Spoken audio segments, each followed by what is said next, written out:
This is one of a series of special documentaries created for United States Fidelity and Guarantee Companies and sponsored by them on television stations all across the nation. It's called American Lifestyle, and it takes an unusual look into the lives of certain people who have helped make this nation what it is today. Not just their accomplishments, but their characters and the way they lived. I've always been interested in history, and I find history presented this way quite fascinating. I think you will too, because this looks at people's deeds, but it looks also into their philosophies, the motivating influences on them, and motivating influences from them. In presenting this series, USF&G is doing something meaningful regarding our nation's past and also regarding its future. I think you're going to enjoy the series. I'm particularly glad to be hosting it. So you sit back and enjoy American Lifestyle. If death had a first name, our man would know it. He was that well acquainted. There are at least a dozen recorded times in his life when he should have been dead, and more than once when he lived to read his own obituary in the world's press. In 1893, when he was 3, he was hit by a horse-drawn streetcar. In 1942, when he was 52, he survived a crash landing in the ocean and 24 days in a rubber raft on the boundless saltwater desert of the South Pacific. In between, there were various car and plane crashes, enemy machine gun fire, and other assorted rude reminders of the inevitable rendezvous. He had more close shaves than a farmtown barber, and his body told his autobiography in its scars. He was a marvel of a man for living and for machines, matched to a marvelous American age. Not surprisingly, they called him Edward the Indestructible, this man named Edward V. Rickenbacker. American Lifestyle. Pilot, patriot, and 20th century pioneer, Eddie Rickenbacker's Machine Age America. Starring as your host, Mr. Hugh Down. Is brought to you by the USF&G Company and 6,500 independent insurance agencies representing USF&G.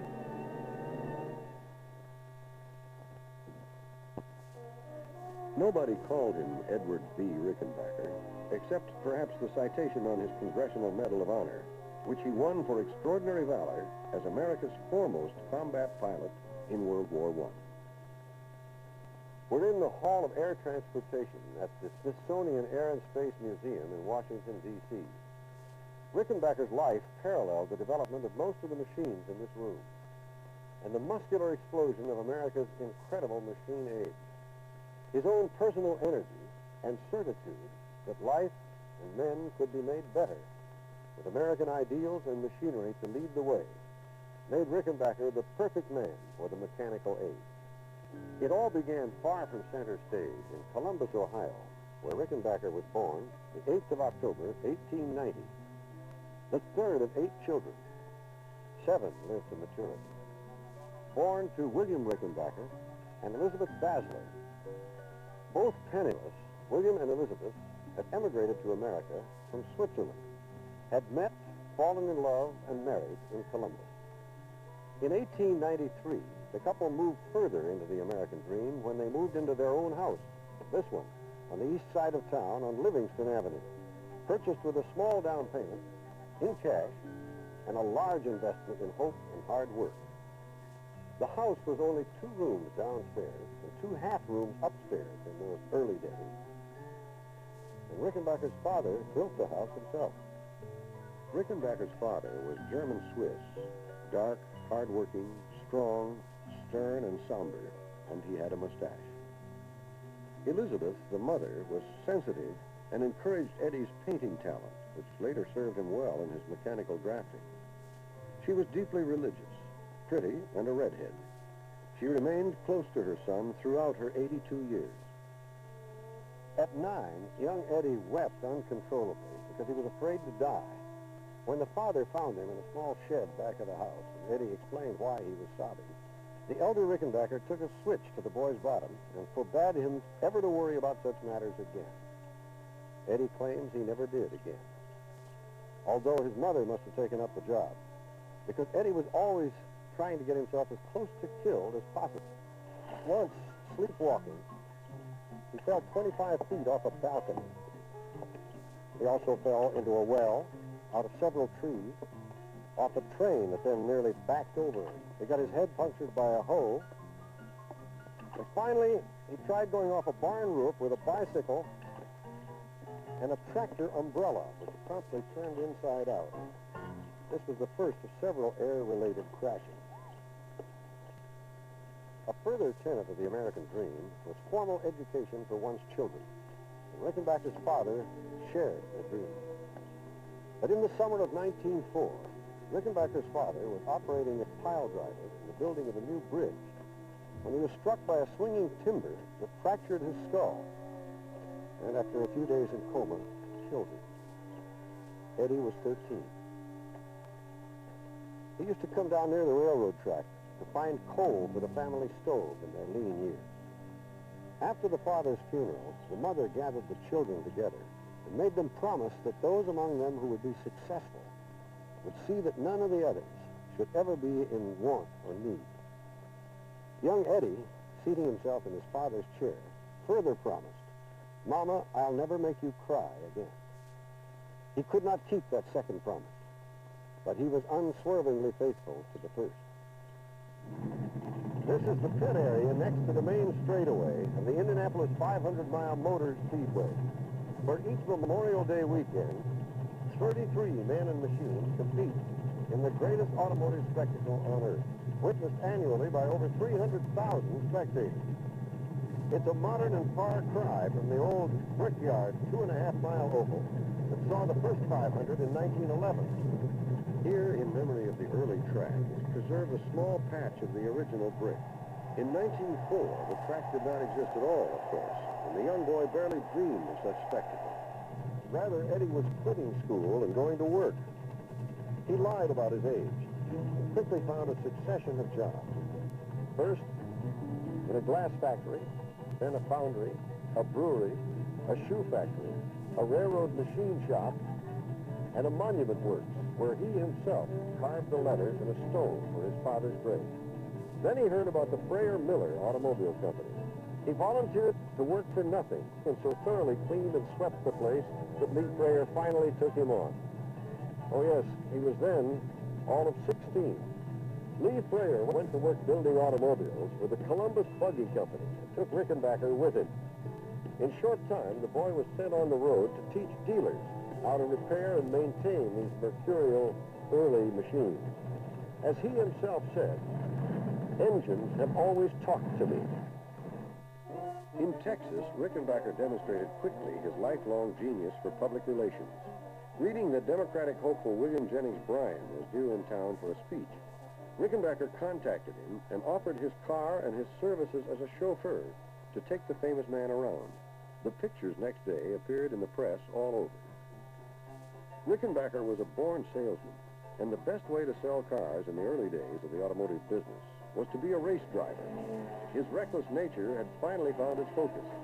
He became a celebrity throughout the Mid and Southwest, once winning 9 races in 2 days. He beat the famous Barney Oldfield and survived several dangerous crashes. He was promoted to branch manager and was earning $150 a month, enough to pay off his father's debts and send his brothers and sisters to school. In 1911, he came to Indianapolis. In the Auto Racing Museum inside the great track usually stands this famous Duesenberg that Rickenbacker drove not only here at Indy, but around the nation, and in which he won scores of races. While Rickenbacker became a national celebrity through auto racing, and in 1916 won $60,000, he never could, in 6 attempts, win the big one here. His best finish was in the first race in 1911, when he drove relief for Lee Freyer and finished 10th behind the winner, Ray Haroon, who revolutionized racing that year by riding without a mechanic and by using a newfangled device called a rear-view mirror. There was to be a further chapter in Eddie Rickenbacker's life involving the Indianapolis 500, but not before he and the world had been engulfed by the horrifying events of World War I. By 1916, the European powers had already been fighting for 2 years, when Rickenbacker was invited to England to test the new British-made Sunbeam auto, the plan being that Rickenbacker would race it in America. The Sunbeam test track doubled as a Royal Air Force base, and Rickenbacker fell in love with flying. He wanted to join the British in the air war against Germany, but his request was rejected. In February 1917, Germany declared that American vessels would no longer be free from U-boat attacks, and that Americans abroad had only a 5-day grace period in which to go home. The United States immediately broke off diplomatic relations with the Germans, and Rickenbacker came home. Convinced of the rightness of the Allied cause, the popular Rickenbacker made several speeches around the country urging our speedy entry into the war. His slogan was the 3 M's: men, money, munitions. Even before America's official entry into the war, Rickenbacker joined the Army as a sergeant driver and sailed with a secret crossing to England that included General John Pershing and Airman General Billy Mitchell. Eddie was 27. After 17 days of flight training and 10 days of gunnery practice, Rickenbacker was commissioned a first lieutenant and declared a combat pilot. He was flying a Newport like this one. He was assigned to the 94th Aero Pursuit Squadron, which became the famous Hat in the Ring Squadron. That was in March of 1918. Rickenbacker shot down his first German plane on April 29th. By the end of May, he was a certified ace with 5 kills to his credit. The French awarded him the Croix de Guerre. During the entire month of June, Rickenbacker was grounded with high fever and chills, and he did not return to the 94th Squadron until July 5th. When he did come back, he flew one of the new Spads assigned to the unit. The Spad was the most advanced fighter plane of its time, capable of climbing to 22,000 feet and with a top speed of 130 miles an hour. Still, Rickenbacker didn't get too much chance to test the new machine because he developed mastoiditis and was grounded again the rest of July and all of August. But in September, Eddie was well again and back with his unit, where in 2 days he enjoyed 2 more kills, these against the feared German Fokker airplane of the Flying Circus Squadron that was commanded by Manfred von Richthofen, the famous Red Baron. Richthofen shot down a total of 80 Allied planes before finally being downed himself. In late September, Rickenbacker was promoted to captain and was made commanding officer of the 94th. During the month of October 1918, Captain Eddie Rickenbacker shot down the incredible total of 14 German planes, which gave him an overall total for the war of 26 planes. The 94th was the most successful American air unit of the war, and Rickenbacker the undisputed American ace of aces. He came home a hero of heroes. When he did reach home in January of 1919, Rickenbacker was deluged with offers of every kind of commercial gimmick, as well as vaudeville tours and movie star contracts. Rickenbacker spurned them all. He knew he no longer wanted to race cars, but he decided he did want to build one that would include all his automotive ideas and would bear his name, and one that would be worthy of his name. In fact, that became the company's slogan, a car worthy of its name. The Rickenbacker car did indeed become a reality. With 3 experienced automotive partners, Rickenbacker designed a car in the medium price range, between the low-priced Ford and the high-priced Packard and Cadillac. The Rickenbacker was an early hit, and 50,000 cars were sold in the first 2 years. Finally, Rickenbacker felt financially secure enough to think about marriage, and he fell in love, at second sight, one might say, with a divorcee named Adelaide Frost Durant, whom he had known in California before the war. The couple was married on September 16, 1922. Adelaide and Eddie had 2 sons, David Edward, born in 1925, and William Frost, born in 1928. Adelaide and Rickenbacker stayed married until Eddie's death 51 years later. Among other innovations, Rickenbacker added 4-wheel brakes to his car, which prompted other manufacturers to gang up against him. This, plus a severe economic recession in 1925, mortally wounded the Rickenbacker Motor Company, which went bankrupt in 1927. Rickenbacker was 35 years old, $250,000 in personal debt, and out of a job. We're back in Indianapolis. A Detroit banker friend called him and said, "Nevertheless, I believe in you. Find something you want to do, and I'll help." In that same year, 1927, the 4 founders of the Indianapolis racetrack were ready to sell it. The price, $700,000. Rickenbacker remembered his friend in Detroit and hurried to him. An hour before the option deadline, Rickenbacker had the money. He resurfaced the track with asphalt, reinforced the walls, and added an 18-hole golf course. He successfully maintained the great racing classic until World War II curtailed the event after 1941. In 1945, Rickenbacker sold the track to an Indiana businessman named Anton Tony Holman, who brought it to new and continued success as its owner. Throughout these years, Rickenbacker kept alive his zeal for flying. Also in the 20s, Rickenbacker went to work for General Motors in the Cadillac LaSalle division and was heading for the presidency when GM bought heavily into the airline industry with Rickenbacker's enthusiastic counsel and encouragement. But Rickenbacker himself cared little about money and a lot about flying. He soon emerged as a tireless and talented chief executive of what, by 1935, became known as Eastern Airlines. With a $3.5 million backing from Wall Street supporters, Rickenbacker bought Eastern from General Motors, his former employers, and set about to make it the most efficient and profitable airline in America.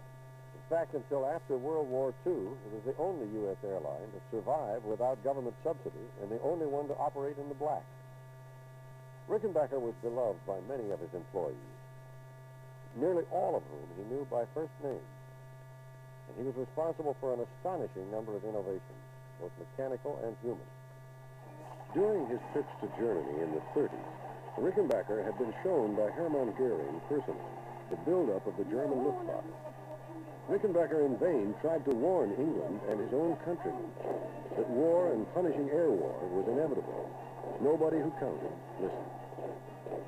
In December, the Japanese attacked Pearl Harbor, and as Rickenbacker had foreseen, America was tragically unprepared. But what now could Rickenbacker do for his stricken country? He was 51 years old, and barely better than broken himself. As we'll see, he performed unbelievable service to the wartime nation. Once again, in the sternest test of all, proved that he deserved the title Edward the Indestructible. I'll tell you about it soon, after this message.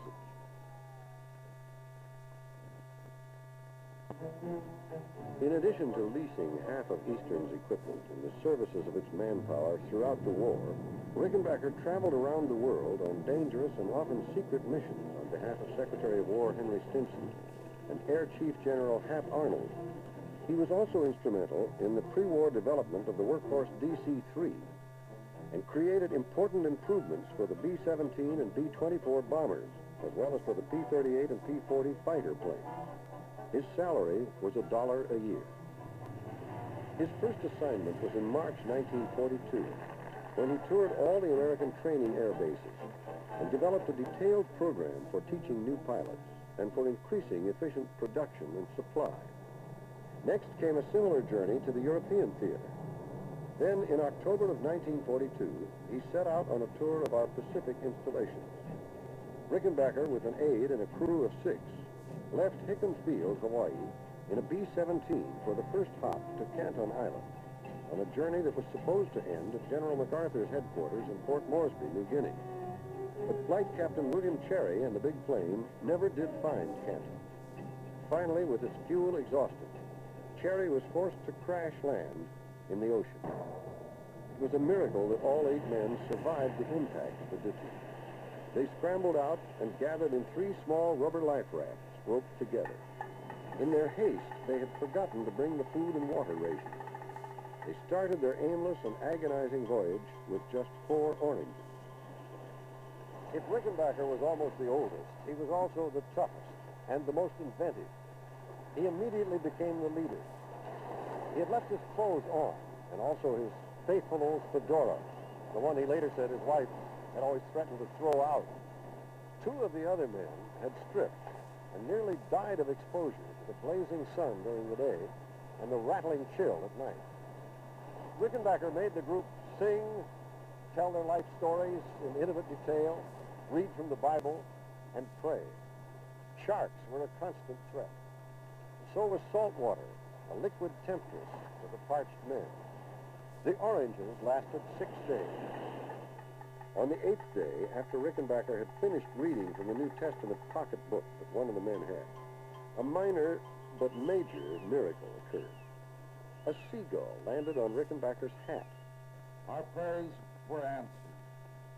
And if we hadn't had, or I hadn't had 7 witnesses, I wouldn't dare tell the story. For a seagull landed on my head and gave us food to sustain us for 2 days. On the 9th day, it rained. Its drops caught in a bucket, briefly soothing parched throats. On the 10th, a young sergeant who at night had been secretly drinking salt water convulsed in Rickenbacker's arms and died.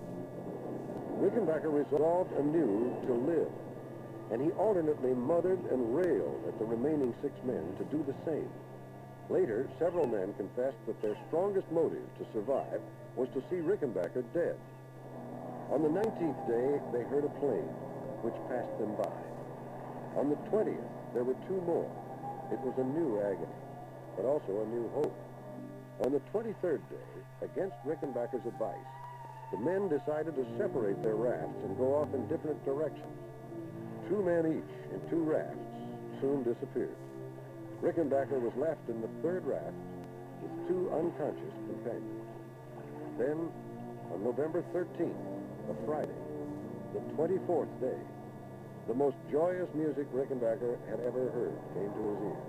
Plane engines, Navy planes, which did not spot him on the first pass, but which hours later, on a second flyby, did. The planes circled until a Navy PT boat arrived about sunset. The other 4 men had been spotted and picked up earlier. Rickenbacker was found 40 miles off the Ellis Islands, 500 miles southwest of Canton, their original destination.